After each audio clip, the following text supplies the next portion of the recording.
আসসালামু আলাইকুম। আপনারা সবাই কেমন আছেন? আশা করি অনেক ভালো আছেন। তো আমি আজকে আপনার জন্য নিয়ে আসলাম তেলের পিঠা বানানোর রেসিপি।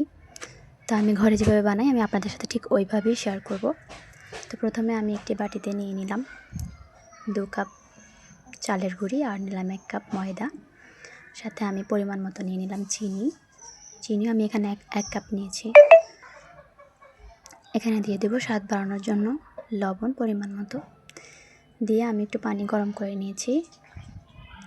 গরম পানি দিয়ে এই কাইটা করতে হবে, না হলে এটা হবে না।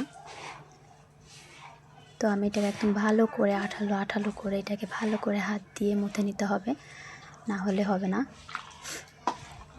তেলের পিঠার আসল টেকনিকই হচ্ছে এটা, যে আপনি হাত দিয়ে যত এটাকে মুথে ঠিক করতে পারবেন ততই তেলের পিঠাটা মজা হবে। তো আমি ভালো করে এটাকে মেখে নিয়েছি। আমি এখন আরও পানি দিব। মনে রাখবেন এখানে কিন্তু গরম পানি ইউজ করতে হবে, ঠান্ডা পানি নিলে হবে না। এই যে দেখুন, এখন আমার এই পর্যায়ে আসছে। আমি এখন এটাকে আরও ভালো করে এই যে আপনাদেরকে দেখাচ্ছি, একদম পারফেক্ট ডোর হয়েছে।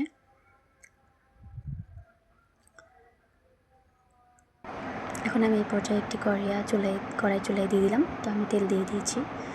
যেহেতু তেলের পিঠা ডোবা তেল না হলে হয় না, তাই আমি একটু তেল বাড়িয়ে দিলাম।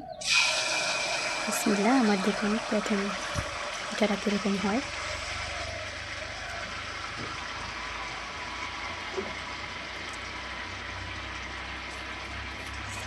একটু চামচ দিয়ে এরকম নেড়ে দিচ্ছি, তেলটা পিঠার উপরে দিয়ে দিচ্ছি যাতে তাড়াতাড়ি করে ফুলে যায়। তা আগের দিনে দাদি নানিরা বলতো যে তেলের পিঠার পাশে কেউ বসে থাকলে নাকি নজর লাগে, তেলের পিঠা ফুলে না। তো মাশাল্লাহ আমার তেলের পিঠাটা ফুলেছে। কোনো একটা কাজ যখন পারফেক্ট হয় তখন অনেক খুশি লাগে যে আমার সব কষ্টই সার্থক হলো। এই যে দেখুন, আমি এক এক করে ঠিক এইভাবে প্রতিটা পিঠা ভেজে নিয়েছি। আমার একটা পিঠাও কোনো সমস্যা হয়নি, একদম পারফেক্ট তেলের পিঠা। আমি যদি আপনাদেরকে খাওয়িয়ে টেস্ট করতে পারতাম তাহলে হয়তো আমার থেকে আরেকটু বেটার লাগতো। তো এই যে দেখুন,